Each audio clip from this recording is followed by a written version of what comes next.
Good morning વિદ્યાર્થી મિત્રો, તમારું હાર્દિક સ્વાગત છે મારી યુટ્યુબ ચેનલ એમડી એકેડમીમાં। તો મિત્રો, આજે આપણે વાત કરવાની છે 28 નવેમ્બર 2024ના મોસ્ટ ઇમ્પોર્ટન્ટ કરંટ અફેર। અને આ જે કરંટ અફેર છે મિત્રો, તે ગુજરાતની બધી જ એક્ઝામ માટે મોસ્ટ ઇમ્પોર્ટન્ટ કરંટ અફેર છે મિત્રો।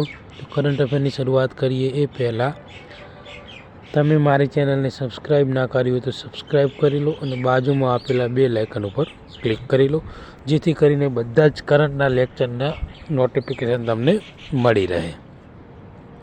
વધુ સમય ના બગાડતા શરૂઆત કરીએ કરંટ અફેરની। તો આજનો પહેલો ક્વેશ્ચન છે કે આર્મી ડે પરેડ 2025નું આયોજન કયું શહેર કરવાનું છે? તો મિત્રો, જે આર્મી ડે છે બરાબર 2025માં મિત્રો પરેડનું આયોજન પુણેમાં થવાનું છે। તો મિત્રો, આર્મી દિવસ ક્યારે ઉજવવામાં આવે છે? તો મિત્રો 15 જાન્યુઆરીના દિવસે આપણે આર્મી દિવસ ઉજવીએ છીએ અને એ દિવસે આપણે પરેડનું આયોજન કરીએ છીએ, જે આ વખતે મિત્રો પુણેમાં પરેડનું આયોજન થવાનું છે મિત્રો। તો યાદ રાખજો, મોસ્ટ ઇમ્પોર્ટન્ટ ક્વેશ્ચન છે। અને મિત્રો, જે સર્ધન કમાન્ડ મુખ્ય કેન્દ્ર છે ત્યાં આ પરેડ થશે।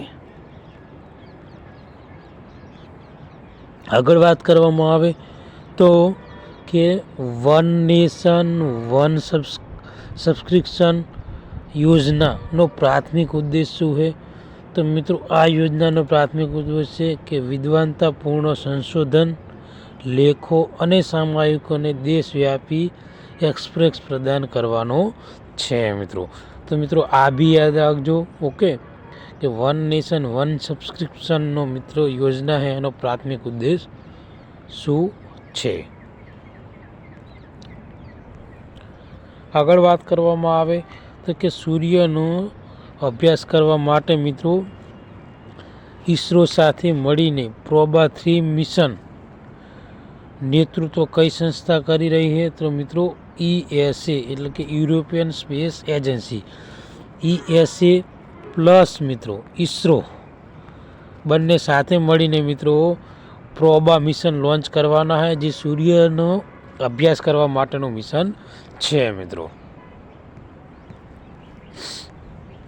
તો મિત્રો, પ્રોબા 3 મિશન હેઠળ 4 ડિસેમ્બર 2024ના રોજ PSLV XL મિત્રો, આ રોકેટનું નામ યાદ રાખજો।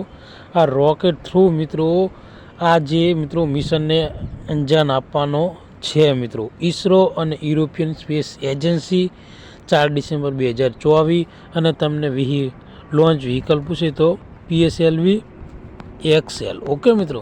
તો મોસ્ટ ઇમ્પોર્ટન્ટ ક્વેશ્ચન છે મિત્રો, કોન્સ્ટેબલની એક્ઝામમાં પૂછાય એવો। આગળ વાત કરીએ તો કે ઇન્ડિયન કોસ્ટ ગાર્ડ નવેમ્બર 2024માં સેરેક્સ 24નું આયોજન ક્યાં કરી રહ્યું છે? તો મિત્રો, આ જે છે એનું આયોજન મિત્રો કોચીમાં થવાનું છે। સુપ્રીમ કોર્ટે તાજેતરમાં ભારતીય બંધારણમાં પ્રસ્તાવનામાં કઈ શરતોનો સમાવેશને સમર્થન કર્યું છે? તો બિનસાંપ્રદાયિકતા અને સમાજવાદી। તો મિત્રો, આ જે બે શબ્દ છે બિનસાંપ્રદાયિકતા અને સમાજવાદી, તો મિત્રો આ કયા બંધારણ સુધારામાં મિત્રો એડ કરવામાં આવ્યા હતા? તો 42મો બંધારણ, એક મિનિટ મિત્રો, કયો? 42મો બંધારણનો સુધારો 1976 હેઠળ મિત્રો આ જે બંધારણ સુધારા થ્રુ આ શબ્દો ઉમેરવામાં આવ્યા હતા। અને બંધારણ સુધારો કયા અનુચ્છેદ અંતર્ગત થાય? તો અનુચ્છેદ 368 હેઠળ મિત્રો બંધારણીય સુધારા થાય છે મિત્રો। તો યાદ રાખજો, મોસ્ટ ઇમ્પોર્ટન્ટ ફેક્ટ છે મિત્રો। કયા દેશે મોટી સંખ્યામાં ફૂડ પોઈઝનિંગને કારણે રાષ્ટ્રીય આપત્તિ જાહેર કરી છે? તો દક્ષિણ આફ્રિકા દ્વારા મિત્રો ફૂડ પોઈઝનના કારણે મિત્રો રાષ્ટ્રીય આપત્તિ જાહેર કરવામાં આવી છે. ફૂડ પોઈઝન એટલે મિત્રો ખોરાક બગડી જવો, ખોરાક ઝેરી થઈ જાય આપણી સાદી ભાષામાં, એને આપણે ફૂડ પોઈઝન કહીએ.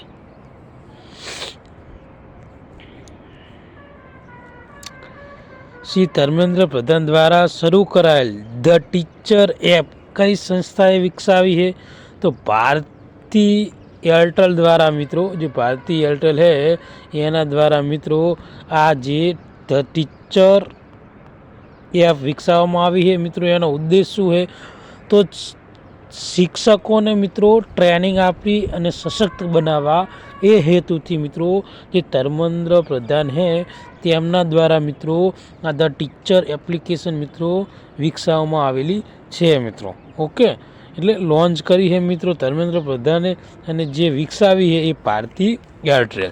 તમને સંસ્થાનું નામ ખબર હોવી પડે.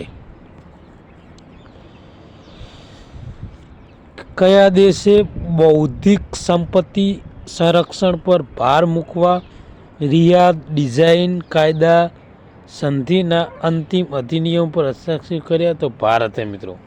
ભારતે મિત્રો બૌદ્ધિક સંપત્તિનું સંરક્ષણ માટે મિત્રો કાયદો બનાવવાનો એની પર મિત્રો અંતિમ હસ્તાક્ષર કર્યા છે મિત્રો.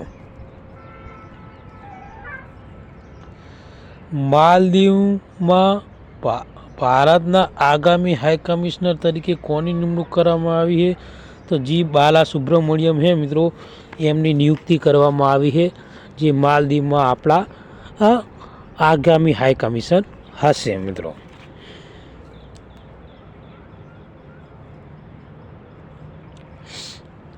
તાજેતરમાં બ્રહ્મોસ એરોસ્પેસના નવા વડા તરીકે કોની નિમણૂક કરવામાં આવી છે? તો ડૉક્ટર જયતીર્થ રાકેન્દ્ર જોશીની મિત્રો નિમણૂક કરવામાં આવેલી છે હાલમાં, જે બ્રહ્મોસ એરોસ્પેસ છે મિત્રો એના વડા તરીકે. આઈપીએલની હરાજીના ઇતિહાસમાં તાજેતરમાં વેચાયેલો સૌથી યુવા ખેલાડી કોણ બન્યો છે? તો મિત્રો વૈભવ સૂર્યવંશી. અને આ જે વૈભવ સૂર્યવંશી છે મિત્રો એની ઉંમર છે માત્ર 13 વર્ષ. ઉપરાંત મિત્રો તે બિહારથી આવે છે. ક્યાંથી? બિહારથી. આ ઉપરાંત મિત્રો હાલમાં એમને ઓસ્ટ્રેલિયા વિરુદ્ધ મિત્રો સદી ફટકારી છે. ઓકે મિત્રો, તો સૌથી યુવાન વ્યક્તિ છે મિત્રો, સૌથી યુવા વ્યક્તિ છે મિત્રો વૈભવ સૂર્યવંશી. આ ઉપરાંત સૌથી મોંઘો વેચાયેલો ખેલાડી કોણ છે મિત્રો 2025માં? તો રિષભ પંત. 27 કરોડ રૂપિયામાં મિત્રો વેચાણો છે મિત્રો. તો યાદ હોવું પડે, મોસ્ટ ઇમ્પોર્ટન્ટ માહિતી છે આઈપીએલને લઈને.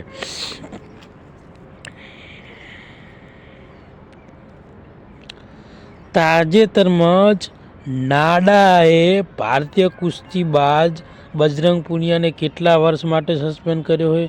તો મિત્રો 4 વર્ષ માટે. તો મિત્રો નાડા રહ્યું ને મિત્રો એ એજન્સી છે જે મિત્રો જે બી ખેલાડીઓ મિત્રો જે સ્ટીરોઇડ ઉપયોગ કરે છે રમત માટે મિત્રો, તો એના ઉપર એક જાતના ટેસ્ટ કરે અને જે બી વ્યક્તિ પકડાય એના વિરુદ્ધ મિત્રો સસ્પેન્શન આપે છે. તો હાલમાં કુસ્તીબાજી બજરંગ પુનિયા છે મિત્રો, એને 4 વર્ષ માટે નાડાએ સસ્પેન્ડ કરી દીધો છે મિત્રો. ઓકે મિત્રો, તો યાદ રાખજો, મોસ્ટ ઇમ્પોર્ટન્ટ ક્વેશ્ચન છે.